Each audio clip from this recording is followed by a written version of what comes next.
గెలుపు ఎవరిదైనా దెబ్బతినేది మాత్రం సగటు మనిషి బతుకే. పరువు కోసం పాకులాడే పాలకులు యుద్ధ నినాదాలు చేస్తే దాని ఫలితం పెరిగిన పెట్రోల్ ధరలు, ఖాళీ అవుతున్న గ్యాస్ సిలిండర్లు, అదుపు తప్పుతున్న ఆర్థిక వ్యవస్థల రూపంలో సామాన్యుణ్ణి వెంటాడుతూనే ఉంది. అమెరికా, ఇరాన్ మధ్య జరిగిన 38 రోజుల భీకర పోరులో ఇరు దేశాలు తమంటే తాము గెలిచామని ఛాతీ చరుచుకున్నా ఈ యుద్ధం వల్ల ప్రపంచానికి ఒరిగింది ఏమీ లేదు. దాదాపు హర్మూజ్ జలసంధి నుంచే గల్ఫ్ దేశాలు ప్రపంచానికి చమురు, గ్యాస్ సరఫరా చేస్తూ ఉండేవి. యుద్ధం ముందు వరకు ఈ జలసంధి నుంచి నౌకల రవాణా సాఫీగా సాగేది. ప్రపంచానికి అవసరమైన ఆయిల్, గ్యాస్ సరఫరాలో ఎలాంటి ఆటంకాలు ఉండేవి కావు. కానీ ఫిబ్రవరి 28న యుద్ధం మొదలవగానే ఇరాన్ వ్యూహాత్మకంగా హర్మూజ్ను మూసివేసింది. దీంతో ప్రపంచవ్యాప్తంగా ఇంధన సరఫరా నిలిచిపోయి పెను సంక్షోభం మొదలైంది. ఒక చిన్న సముద్ర మార్గం మూతపడితే ప్రపంచం ఎంతలా వణికిపోతుందో ఈ 38 రోజులు కళ్లకు కట్టినట్టు చూపించాయి.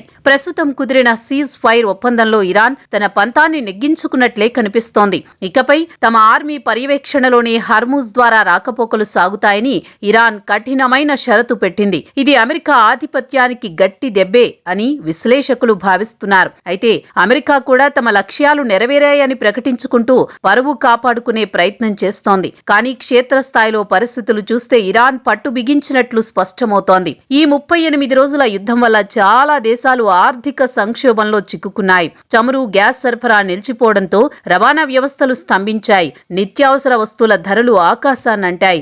ఈ గందరగోళం నుంచి దేశాలు బయటపడేందుకు ఇంకా కొన్ని నెలల సమయం పడుతుందని ఆర్థిక నిపుణులు హెచ్చరిస్తున్నారు. అగ్రరాజ్యాల అహంకారానికి అభివృద్ధి చెందుతున్న దేశాలు భారీ మూల్యం చెల్లించుకోవాల్సి ఉంటుంది. అమెరికా, ఇరాన్ దేశాలు తామంటే తాము గెలిచామని గెలుపు పాటలు పాడుకుంటున్నాయి. అయితే యుద్ధంలో ఓడింది ఎవరు?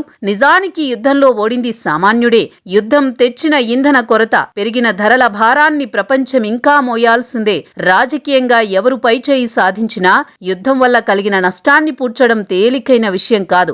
దేశాల పరువు కోసం చేసే పోరాటాలు సామాన్యుడి పొట్టకొట్టడమే తప్ప మరేమీ సాధించలేవని ఈ ఉదంతం మరోసారి నిరూపించింది. యుద్ధం ఎప్పుడూ సమస్యలకు పరిష్కారం కాదు, అది కొత్త సమస్యలకే నాంది పలుకుతుంది. ట్రంప్ తన వ్యూహం ఫలిస్తుంది అని భావించిన అంతిమంగా అది ప్రపంచ మార్కెట్లను అళ్లకల్లోలం చేసింది. ఇరాన్ కూడా తన పట్టు కోసం ప్రపంచాన్ని ఇబ్బందుల్లోకి నెట్టింది.